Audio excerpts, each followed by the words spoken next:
Mister Shahinur YouTube চেনেলত পুনৰ এবাৰ স্বাগতম জনাইছোঁ আপোনালোকক। আজি আমি আলোচনা কৰিম কেনেকৈ আপুনি ঘৰত বহি নিজৰ ফোনৰ মাধ্যমতে চৰকাৰী ঘৰৰ যিটো লিষ্ট আছে এইটো কেনেকৈ চাব পাৰিব, আপোনাৰ নাম আছেনে নাই, কেনেকৈ চাব পাৰিব, আজি আমি এইটো আলোচনা কৰিম। তো বলক ভিডিঅ'টো আৰম্ভ কৰোঁ। বন্ধুসকল, চৰকাৰী ঘৰৰ লিষ্ট চাবলৈ হ'লে গুগল ক্ৰোম ব্ৰাউজাৰত আহি যাব। গুগল ক্ৰোম ব্ৰাউজাৰত আহি পেলাই সাৰ্চ বক্সত ক্লিক কৰি দিব। সাৰ্চ বক্সত ক্লিক কৰি দিয়াৰ পাছত ইয়াত সাৰ্চ কৰিব লাগিব PMAY। PME সাৰ্চ কৰাৰ লগে লগে ইয়াত তলত আহি গৈছে, চাই আছে PME পাৰ্মানেণ্ট ৱেইটিং লিষ্ট বুলি আহিছে তলত। PME পাৰ্মানেণ্ট ৱেইটিং লিষ্ট বুলি আহিছে তলত, ইয়াত ক্লিক কৰি দিব। ক্লিক কৰি দিয়াৰ পাছত ইয়াত ফাৰ্ষ্ট ৱেবছাইট যিটো আহি আছে ইয়াত চাই আছে, ফাৰ্ষ্ট ৱেবছাইট এটা আহিছে ইয়াত PME গভৰ্ণমেণ্ট পাৰ্মানেণ্ট ৱেইটিং লিষ্ট বুলি ফাৰ্ষ্ট ৱেবছাইট এটা আহিছে। ইয়াত ফাৰ্ষ্ট ৱেবছাইটটোত ক্লিক কৰি দিব। ক্লিক কৰি দিয়াৰ পাছত ইয়াত আহিছে গভৰ্ণমেণ্ট অফ আছাম, ইয়াত আহিছে চাই আছে। ইয়াত স্ক্ৰল ডাউন কৰি তল পিনে আহি যাব। তল পিনে আহি পেলাই ইয়াত এটা হিয়াৰ বুলি অপশ্যন আছে, হিয়াৰ বুলি এটা অপশ্যন আছে, ইয়াত ক্লিক কৰি দিব। হিয়াৰ নামৰ এটা অপশ্যন আছে, ইয়াত ক্লিক কৰি দিব। হিয়াৰ নামৰ এটা অপশ্যন আছে ইয়াত, এইটো চাই আছে হিয়াৰ নামৰ এটা অপশ্যন, ইয়াত হিয়াৰ নামৰ এটা অপশ্যন আছে, ইয়াত ক্লিক কৰি দিব। ক্লিক কৰি দিয়াৰ পাছত ইয়াত আহি গৈছে ৰয়েল আসাম গভৰ্ণমেণ্ট ইন চিভছ নামৰ এটা ৱেবছাইট আহিছে। ইয়াত অ'কে বুলি ক্লিক কৰি দিব। অ'কেত ক্লিক কৰি দিব। অ'কেত ক্লিক কৰি দিয়াৰ পাছত এটা ৱেবছাইট খুলি আহি যাব আপোনালোকৰ সন্মুখত। ইয়াত যিটো আহি আছে অল ষ্টেটছ মতলব মানে আপোনাৰ ষ্টেট কোনটো সেইটো চিলেক্ট কৰিবলৈ কৈ আছে। মোৰটো আসাম চিলেক্ট কৰি দিছোঁ। আপোনালোকৰ ষ্টেট কোনটো আপোনালোকে চিলেক্ট কৰি দিব। ইয়াত চিলেক্টৰ নাম, ইয়াত নেক্সট অপশ্যন যিটো আহি আছে তলত দেখি আছে, নেক্সট অপশ্যন এটা আহিছে, চিলেক্ট নামৰ এটা অপশ্যন আহিছে, নেক্সট অপশ্যন। ইয়াত চিলেক্ট বুলি অপশ্যনত ক্লিক কৰি দিব। ক্লিক কৰি পেলাই আপোনালোকৰ যোনটো ইয়াত আপোনাৰ বহুতকেইটা ডিষ্ট্ৰিক্টৰ নাম আহি আছে, আপোনাৰ ডিষ্ট্ৰিক্ট কোনটো বিচাৰি উলিয়াই পেলাই আপোনাৰ ডিষ্ট্ৰিক্টটো চিলেক্ট কৰি ল'ব।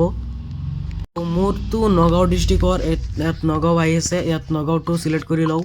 চিলেক্ট কৰি দিয়াৰ পাছত তলত এটা অপশ্যন আহি যাব, এটা অপশ্যন আহি গৈছে চিলেক্ট বুলি, আৰু এটা অপশ্যন আহি গৈছে ইয়াত চিলেক্ট নামৰ অপশ্যনটোত ক্লিক কৰি দিব। ক্লিক কৰি দিয়াৰ পাছত ইয়াত আপোনাৰ বহুতকেইটা ব্লকৰ নাম আহি আছে, আপোনাৰ ব্লক কোনটো সেইটো চিলেক্ট কৰিবলৈ কৈ আছে। ইয়াত আপোনাৰ ব্লক কোনটো বিচাৰি উলিয়াই পেলাই আপোনাৰ ব্লকটো চিলেক্ট কৰি দিব।